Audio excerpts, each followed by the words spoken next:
Hi, I'm Sofia Rodriguez. I climbed from nothing to become a successful architect, but that wasn't enough for my mother-in-law, Patricia Wilson. Dear, she declared at dinner, her tone dripping with condescension. My daughter carries more in her purse than you make in a month. Let's not pretend you belong here. The words sliced through the air, sharp and deliberate. 5 years of trying to fit into the prestigious Wilson family shattered over Patricia's perfectly plated Wagyu beef. Marcus, my husband, gave my hand a quick, almost apologetic squeeze under the table but stayed silent. His go-to move when his mother lobbed one of her observations about my background. I refused to look away, holding Patricia's gaze as she wrapped her manicured fingers around her crystal wine glass. Her diamond bracelet caught the light as she took a slow, measured sip, exuding the kind of effortless disdain only old money could perfect. Beside her, my sister-in-law, Christine, smirked, adjusting her Cartier watch with an air of casual superiority. Mom, Marcus finally spoke, his voice tentative. Sophia just made partner at her firm.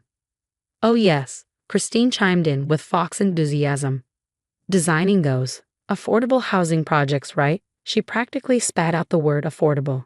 I straightened in my chair, determined to defend my work.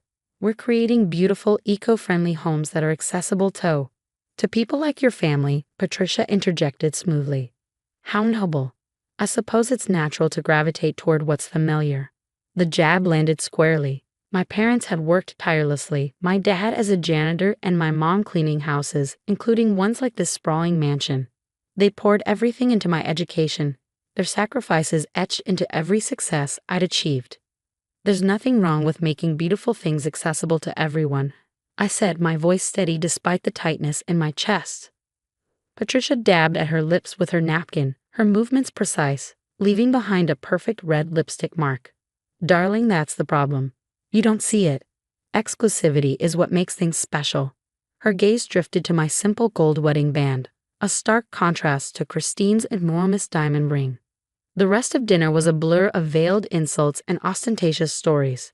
Christine regaled us with tales of her latest Parisian shopping spree, while Patricia waxed poetic about the family's legacy of wealth and refinement, carefully curated reminders of everything I wasn't. Later, as Marcus and I drove back to our modest but thoughtfully designed apartment, he tried to smooth things over. Mom's just set in her ways. She'll come around eventually. I turned to him, studying his profile in the dim light. Will she? It's been 5 years, Marcus. When are you going to stand up to her? He gripped the steering wheel tighter. You know how much the family business means to her. She's just protective of our legacy. The legacy I'm apparently destroying by existing? I snapped. What Marcus didn't know was that earlier that day, I'd received an email that could change everything. My sustainable housing project had caught the attention of major investors. But I kept it to myself, knowing Patricia would twist the news into yet another way to belittle me. As we pulled into our parking spot, my phone buzzed.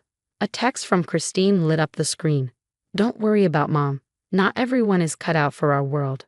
Maybe it's time to accept that. I stared at the message, my mind already crafting plans, not for a building, but for something far greater. Patricia thought I didn't belong in her world. Fine. I'd build my own, one strong enough to weather any storm she threw my way. What I didn't realize then was that this dinner was just the opening move in Patricia's campaign to erase me from her family entirely. But this time, I wasn't backing down. This time, I was ready to fight. The morning after that disastrous dinner, I arrived at my firm, ready to throw myself into work and leave the Wilsons' toxic world behind. But as I stepped into my office, I found an unwelcome visitor, Christine spinning lazily in my desk chair like she owned the place. Love what you've done with this modest space, she said, her finger tracing the edge of my award for innovative urban design. Quite a step up from the maintenance closet you grew up in, I'm sure. I dropped my laptop bag onto the desk with deliberate force. What do you want, Christine? She stood, smoothing her designer dress with the air of someone gearing up for a performance. Can't a sister-in-law pay a friendly visit?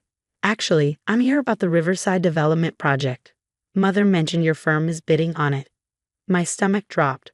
The Riverside project was the kind of high-profile opportunity that could elevate my firm's reputation for years. We'd been meticulously preparing our proposal for months. That's confidential information, I said evenly. How does Patricia know about it? Christine's smile sharpened. Oh, sweetheart. The Wilsons are real estate royalty. Nothing happens in this city without us knowing. She pulled out her phone and waved it at me, the screen displaying an email. By the way, Wilson Developments just submitted our bid this morning. What a coincidence, right? The implication was clear. They weren't just competing, they were trying to obliterate us. Later that afternoon, my senior partner called me into his office, looking grim. Sophia, we've received some troubling feedback about our Riverside bid. Someone suggested we lack the connections for a project of this scale. Patricia Wilson, I said flatly. He hesitated, then nodded. She's on the selection committee, and she raised questions about our experience with high-end developments. That evening, I confronted Marcus. Your mother is sabotaging my career. She's using her influence to block my firm from major projects. Marcus frowned, his defensiveness already mounting. Sophia, it's just business. Mom's protecting our family's interests. By destroying mine, I snapped. When are you going to open your eyes to what she's doing? He sighed, pulling out his phone. Actually, Mom offered a solution. There's an opening in Wilson Development's design department. If you joined us, it could solve everything. You'd be part of the family business. I stared at him, disbelief threatening to choke me. You want me to give up my career, everything I've worked for, to work under your mother? At least think about it, he said, his tone bordering on desperation. She's hosting a gala next week to announce the new family business structure.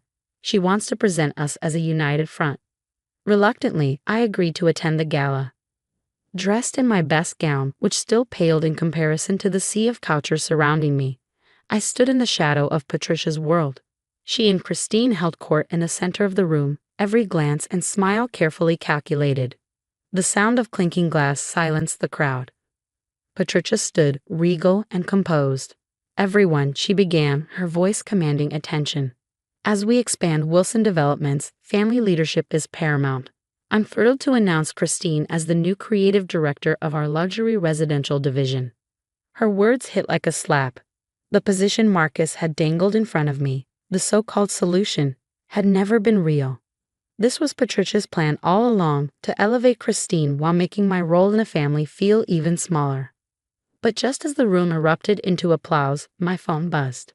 I glanced down at the screen and felt a flicker of hope. An email from the investors interested in my sustainable housing project. Not only were they still on board, but they wanted to fund an entirely new firm, with me at the helm. Patricia might have the power to block a single project, but she couldn't stop what was coming.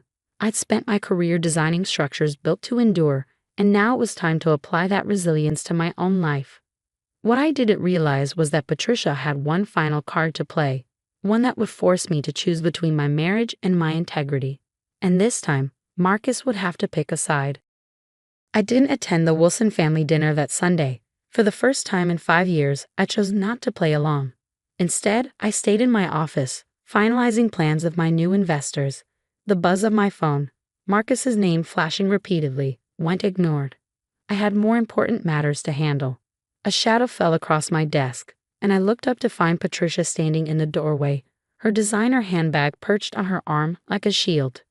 So this is how you respond to my generous offer, she asked, voice clipped. Starting a rival company? Do you really think you can compete with the Wilson name? I met her gaze steadily. I'm not competing with you, Patricia. We're in entirely different markets. Sustainable housing isn't luxury development. Her lips thinned into a line. Don't be naive. You're using our family's connections, our reputation.